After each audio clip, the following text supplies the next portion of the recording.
Welcome back to the Boundary Breakers podcast for an episode of Driving Change, the power of belief and business with none other than Jamaica Queen's social entrepreneur and visionary leader of 8 million stories, Marvin Pierre. Welcome, friend. How are you? Thank you, Patty. Great to be here. It's so amazing to have you here. Thank you. So give us a quick intro about you. I'm Marvin Pierre. I'm the co-founder and executive director of 8 Million Stories, a local nonprofit here in Houston that works to support youth and young adults between the ages of 9 to 24 through education, employment, and personal development.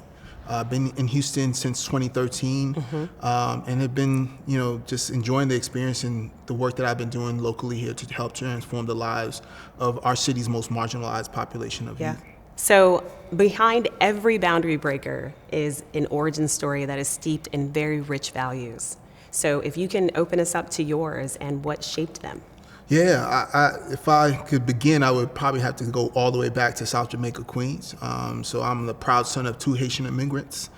Being the son of immigrants, from birth, the value of hard work. And there's this culture of excellence that I think both my parents instilled in myself and my siblings from the time we were born. And I think that's something that I continue to uplift in my adulthood. And growing up in the community of South Jamaica, Queens, I saw a lot of things, right? And I just really took away a lot of things that I value in my community. And I also saw the inequities that exist in my community as well. And so for me, being able to see the difference between the haves and the have-nots is something that has stuck with me for most of my life, and is really at the center of the work that I do and why I do the work that I do today. Mm-hmm.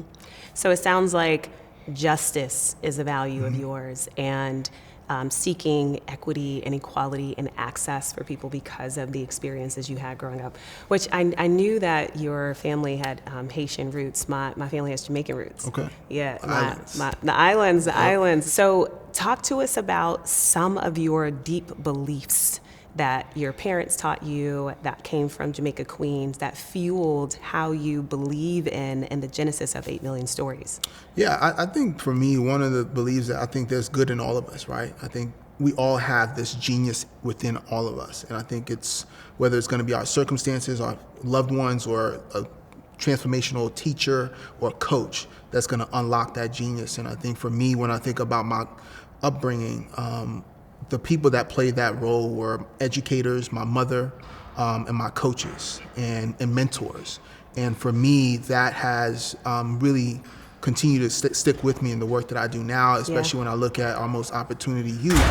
I see their gifts. Right. I see their genius. Yep. And I believe that I have the ability to unlock it, just like someone was able to do it for my life. Because I don't think I would be here on this platform speaking to you had I not come in contact with certain individuals in my life. And I didn't have a praying mother that had this unwavering belief that despite her humble beginnings and her limited education of the English language and access to all of the resources that ultimately helped break generational poverty, that she believed that we were going to be successful. Every morning that, I would hear my mom praying over us, instilling values around integrity in us, that I was going to be somebody. And she knew that. And, if it wasn't for her and the many other people in my life that were praying for me and guiding me when I was I was a lost teenager trying to find my way, I think I wouldn't be in this predicament that I'm in now, because a lot of my good friends that I did grow up with, their life outcomes were not the same.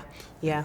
So it sounds like believing in the genius and just believing in the humanist. It sounds like your mom offered that to you, a praying mama. That's just kind of like, for me, I think what has been this internal compass for me, right? I think when I look at young people, I don't see the negatives. I look past all of the things that push people away from serving them and giving them a fair opportunity to be successful.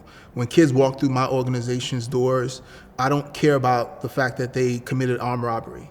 I don't care that they're a teen mom. I don't care that they haven't finished school. What I'm looking at and what I believe is that we have the resources and tools to unlock the gift that everyone has, right? We all have something we contribute to this world, and some of us are able to do it because we have people that are champions for us and help to unlock that. And unfortunately, there are others that don't get to really realize their full potential because people never look past the external things. Yeah. And so for me, I'm always looking at who is that young person that has the tattoos all over their face? Who are you behind that? Who are you behind that? Yeah.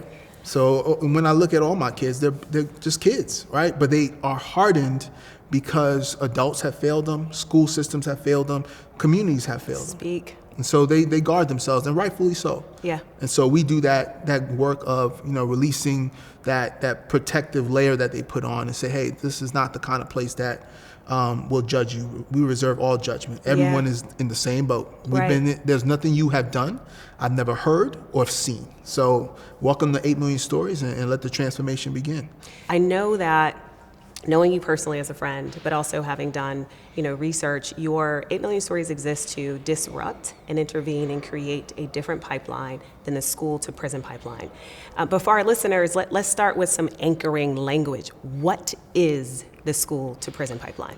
I mean, I think it's very, and just to simplify it, it's a system that is a pipeline that really takes young people who are having significant challenges in the school system and really pushes them out. And so we have school policies that, especially around discipline, that really don't leave the room for young people to be their authentic selves, right? And so in our school system, if you don't fit in this certain box, you're considered an outlier, right? And in our system, outliers don't have alternative options, right? So you are different, and because you are different, we don't have a space for you, and you need to go figure it out. And oftentimes, the people that are the population of students that are outliers are Black and brown, and specifically are Black and brown boys.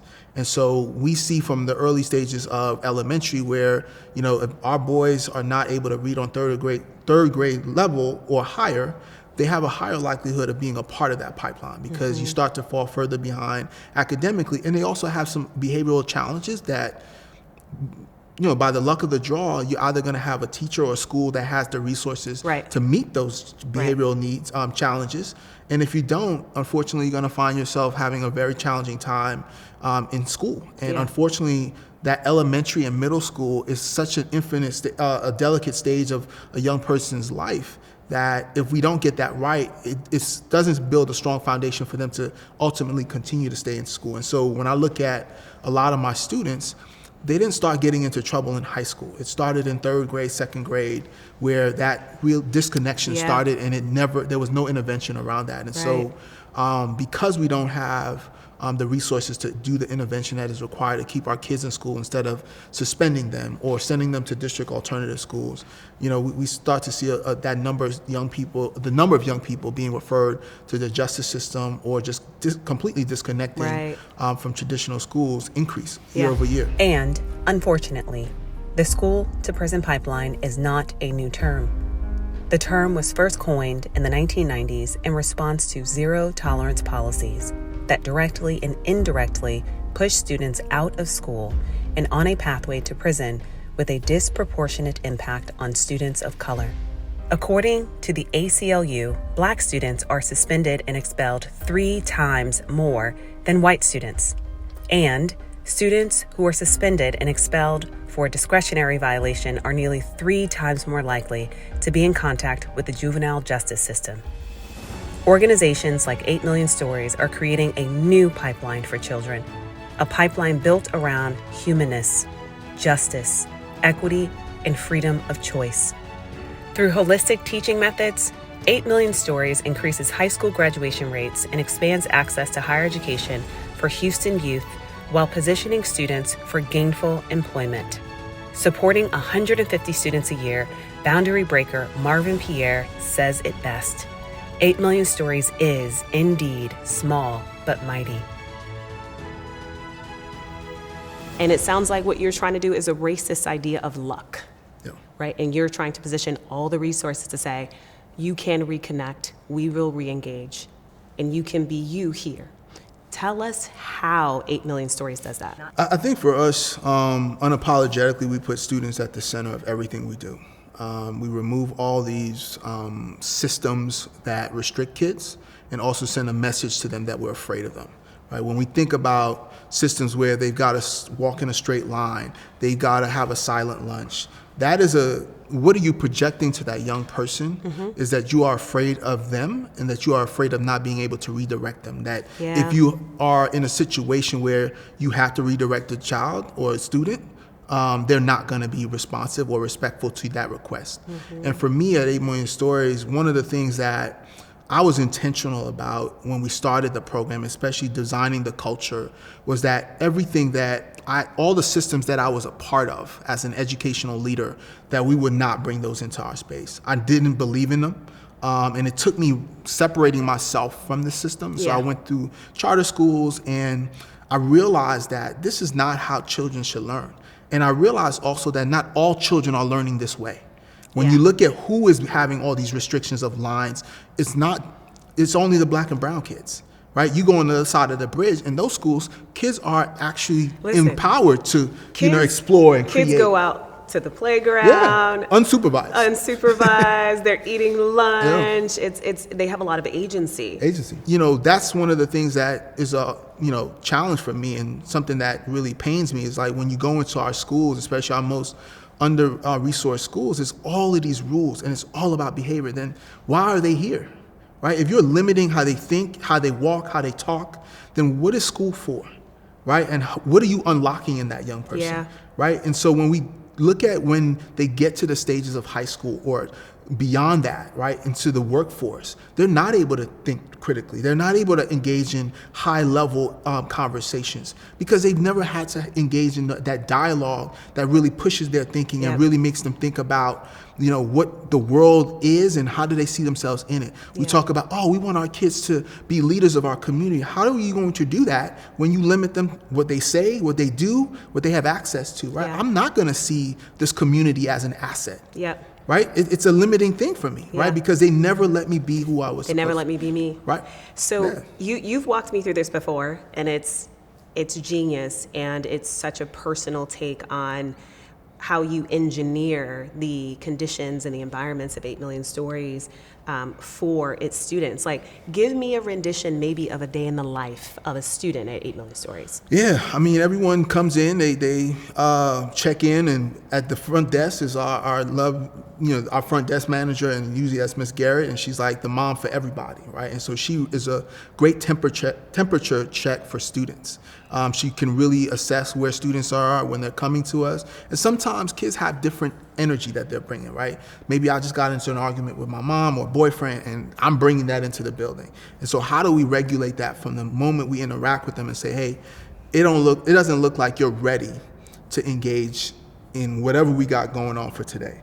Let's create a space for us to unpack how you're feeling, what you're going through, so that you're ready to enter a community that is here to support you, and also that you're going to be able to be, invested in, right, throughout the day. And so students go through that, and then we break up their day. They do the traditional academic stuff, but a lot of what we do is the life skills development, right? So the pieces that I don't think we focus on in school, in traditional school settings often enough, right? Because my goal is I do want them to be proficient in math and reading, but I also want them to be proficient in winning at the game of life. Right? And so how do you get to a place where you know how to open up a bank account? You know something about financial literacy, right? You have an understanding of what are the best options for you, college or trade school or the military, right? So really giving our kids a deeper understanding of what the world is like, especially when they transition from school, because for most of my kids, this is do or die, right? They're either going to get it here or it's not going to happen.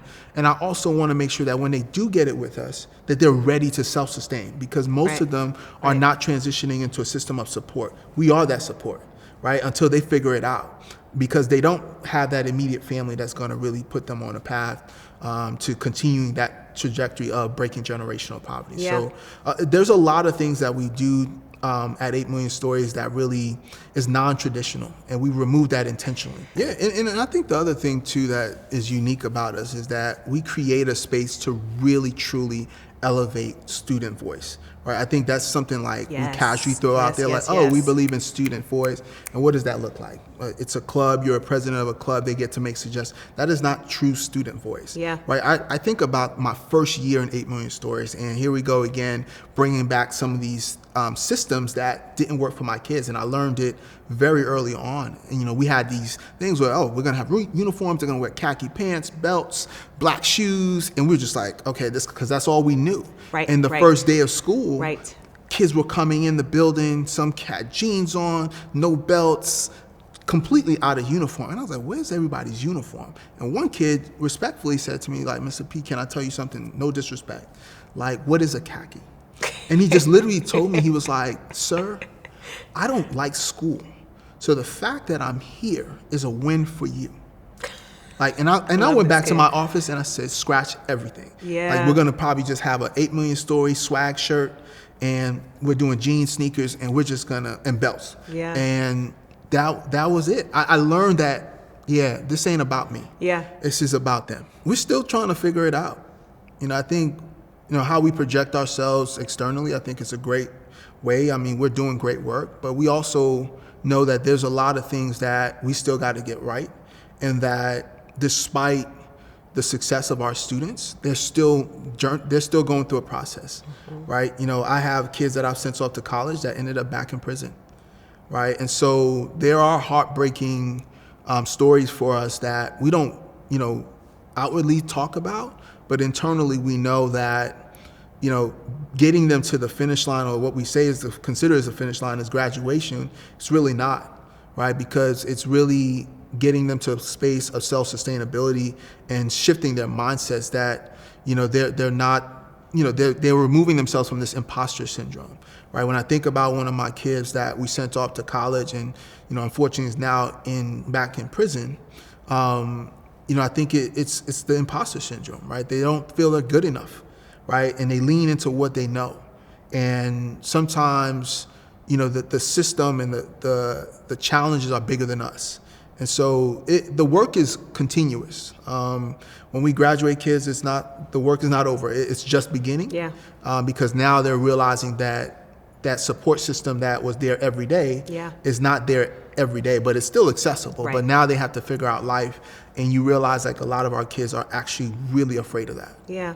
Which is the new pipeline you're designing. Yeah. Which is, we're going to capture, we're going to intervene, we're going to support, and we're going to build a post pipeline for you, so that you can transition even out of our programming, into a world that still supports you, very different than the world that you came from, which was sort of pushing out and feeling disconnected. Yeah. But now we're going to move into the business of 8 Million Stories, right? Yeah. So tell us, what is the ultimate vision for 8 Million Stories? What is it hoping to accomplish in the world? I think we are hoping to become a disruptor of the traditional school system that does not fit our most marginalized students. When I think about our school systems, as dated as it is, we still have not figured out a solution on how to make sure that all, especially when we say all children have access to a quality and equitable education. Yep. And that is not a true thing right now,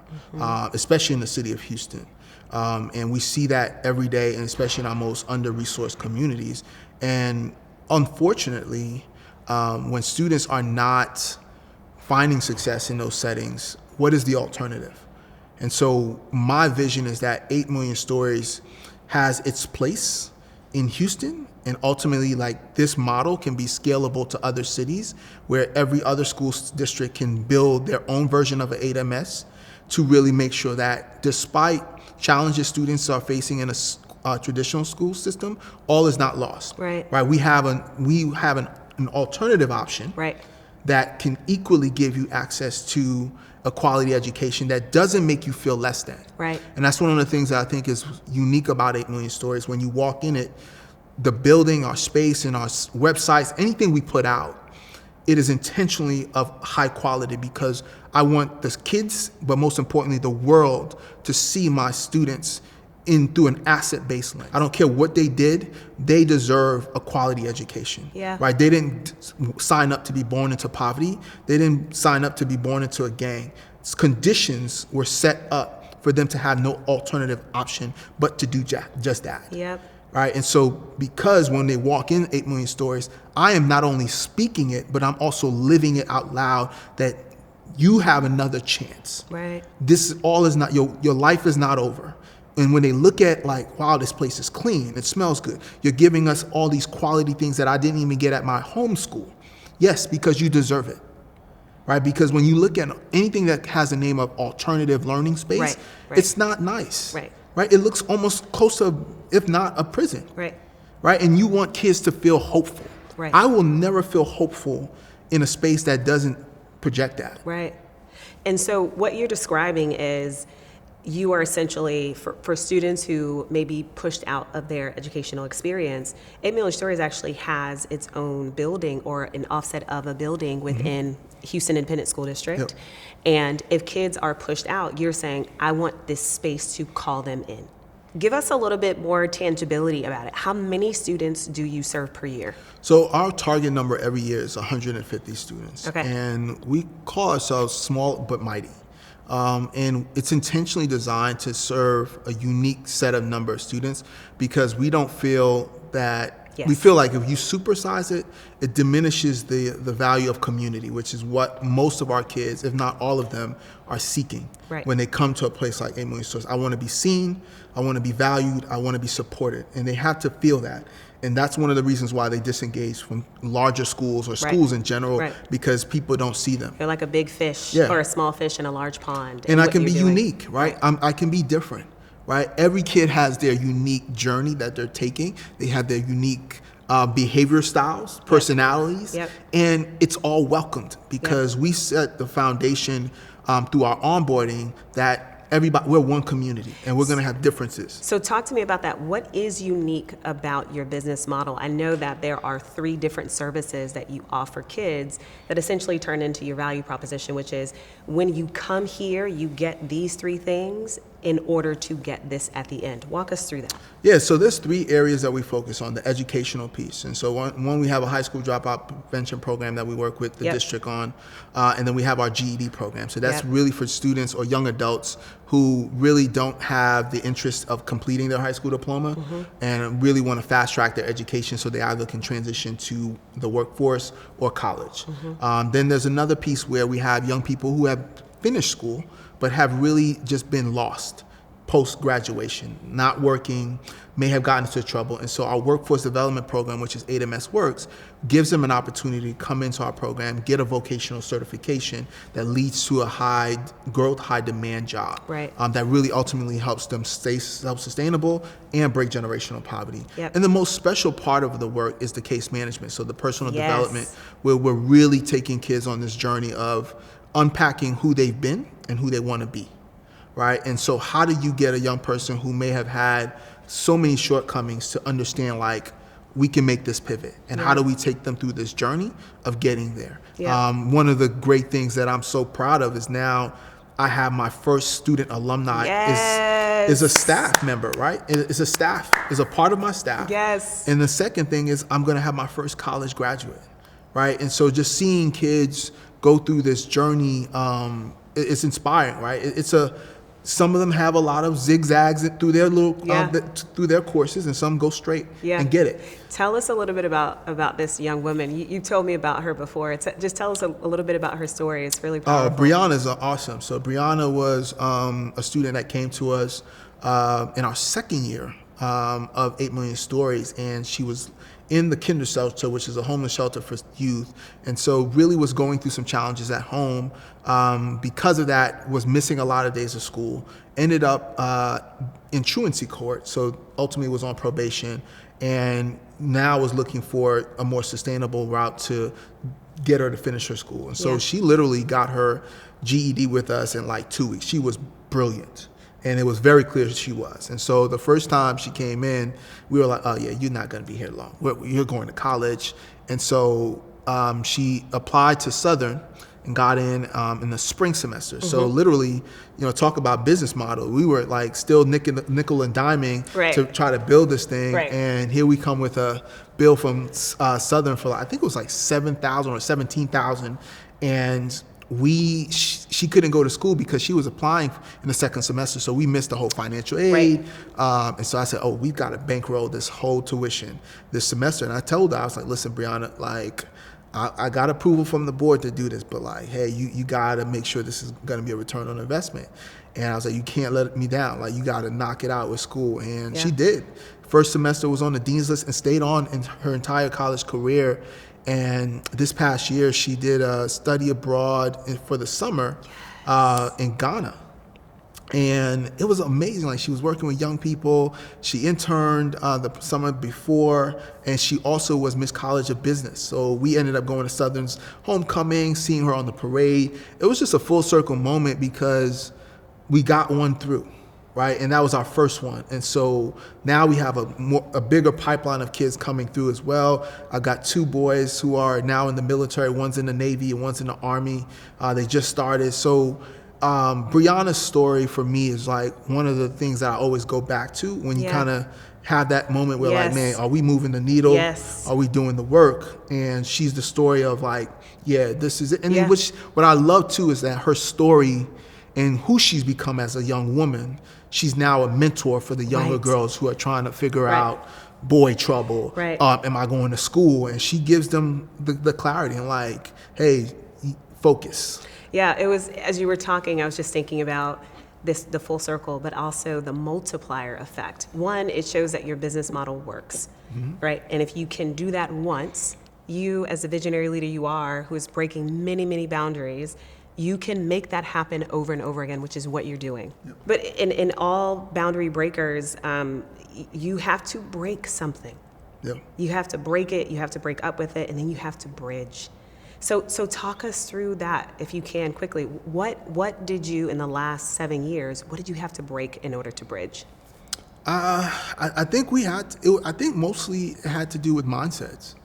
I had to, from the onset of this organization starting, we had to dispel a lot of beliefs that people had about this population that we were serving. That, that was one of the things I constantly heard, like, hey, Marvin, I commend you for this work that you're doing, but this is a very hard population to serve. The vision that you have is just too ambitious. I actually had a nonprofit leader in the similar space of the work say, like, I was crazy for thinking kids could go to college that were just as involved. And not only did that fuel me, that was just eye-opening to know, like, here you are tasked with doing this work and you don't even believe in the kids that you serve, right? And so what is your true purpose? And what is your true agenda? And so it sticks with me still 7 years later, right? I'm actually, that's the first thing that pops up in my head when people say, like, how did you overcome doubt? I remember sitting with someone and she said, like, like, some people think you're crazy for thinking these kids can go to college. I said, well, crazy dreams also become reality. And a lot of the things that people thought I was crazy to think was possible for 8 Million Stories and for the kids that we serve have actually come to life. And so for us, I think that was all of it, right? I know what people think about my kids when they see them. And I know what I'm up against. And I said, for us to actually still be standing here 7 years later, starting $80,000 in a hole, working out of a cottage that people struggle to find, right? They used to pull up to the jail, and I said, no, we're behind the jail. And then we'd be going through these like abandoned roads. People are like, where am I going? I'm like, just keep going, you'll see me. And I just believed in it, right? When no one did. And I think that's something that continues to fuel me as an entrepreneur. Like, I know you don't believe it. And you're only going to believe until I do it. And you got to just keep receipts. So it sounds like what you did was you had to break people's mindsets about the kids you serve, and you had to bridge sort of a synapses of a different way of thinking about their possibility. Tell us how expensive is your operation?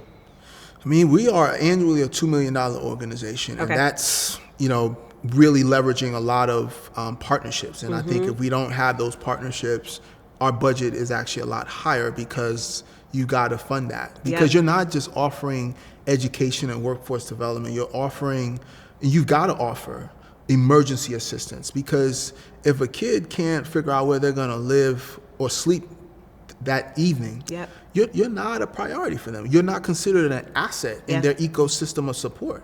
And so we have to continuously be seen as that for kids, for them Right. to continue to make it through 8 million stories and be successful. Right. When the voices of the ears of their parents are not responding to their loud cries, or the mentors or their gang members or their gangs that are not supporting them like they thought they would, they're going to always run back to 8 million stories. Like, hey, I am not doing well, right? And I love that because they recognize that this is a space that will always reserve judgment, and that I can always walk in, whether I'm in my best self or I'm in my worst situation, that they're never going to turn their backs on me, as long as they can. Yeah. Right. And that's the thing that I really value about our kids. It's like, hey, Mr. P, like, I got into trouble. Like, I ain't gonna lie to you. Right. And you know, like, some of them are embarrassed when they're like, I sent them off to school and you didn't do what you got to do, or you're not doing your schoolwork. Right. And they're embarrassed to, like, have those conversations with me. And I appreciate that, because that's a sign of respect. Yes. Right. Like, hey, I know what you did for me and I let you down. I was like, you don't let me down. I was like, you think I didn't know you was going to be partying, doing all the stuff that teenagers do when they go in their first year of school? I was like, I'm expecting that. I know it's coming. So I know it before you. So what I'm looking for you is just to continue to, like, apply yourself and give yourself a fair chance to be successful. Don't, the minute one thing doesn't work out, you running back home. Like, what you coming back to? So, I mean, it's also a sign of real trust that they can expose themselves and feel supported in that failure. I want to go back to something pretty tangible, which is your operation is a $2 million operation. You serve about 200 students, which is about 10,000. You can check my math. I know you have a background in Goldman Sachs. Roughly too. And so basically you are saying, hey, investors, hey, world, $2,000 to support an operation, and I want you to fill in the blank. To do what? What happens when a student becomes an alum of 8 Million Stories? Like, what is an investor investing in? We get closer to becoming a thriving local economy. It's going to be everybody's problem at some point. Not even at some point. It is everyone's problem. It's just a matter of that, whether it's your zip code or your home address, that they're going to be knocking down.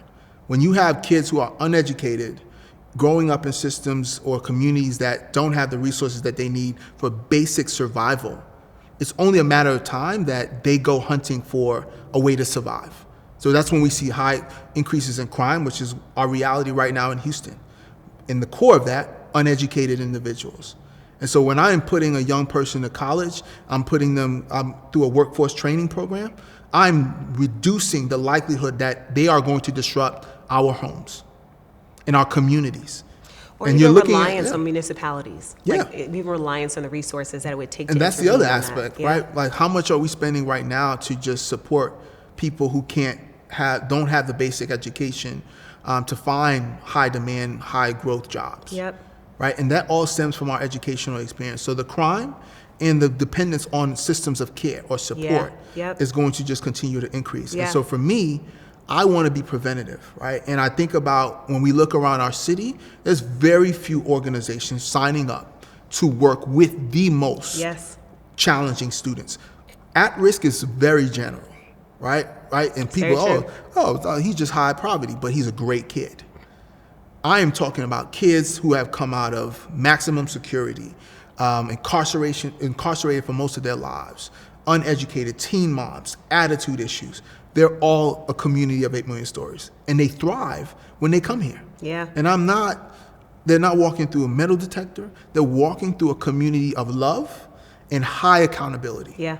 Right? I let my kids know, like, you are a genius, and I'm going to do everything in my power to unlock it. And it might be uncomfortable for you. Yeah. We're going to have hard conversations, and we're going to have breakthrough conversations. Yes.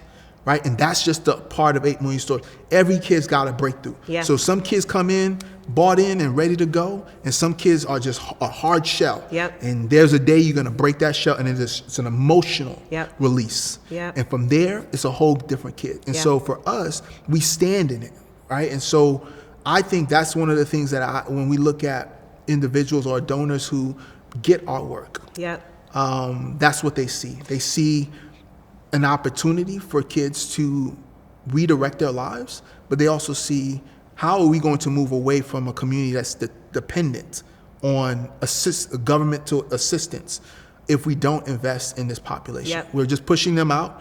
They're not going anywhere. Yep. They're just going to become a burden for all of us. Yep. So I just want to repeat this because it was brilliant. Every kid's got to break through. Mm-hmm.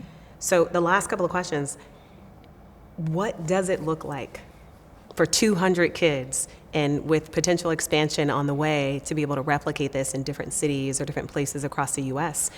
What does a city look like with 8 million stories? Meaning, said another way, what does it look like when what you are trying to solve is solved?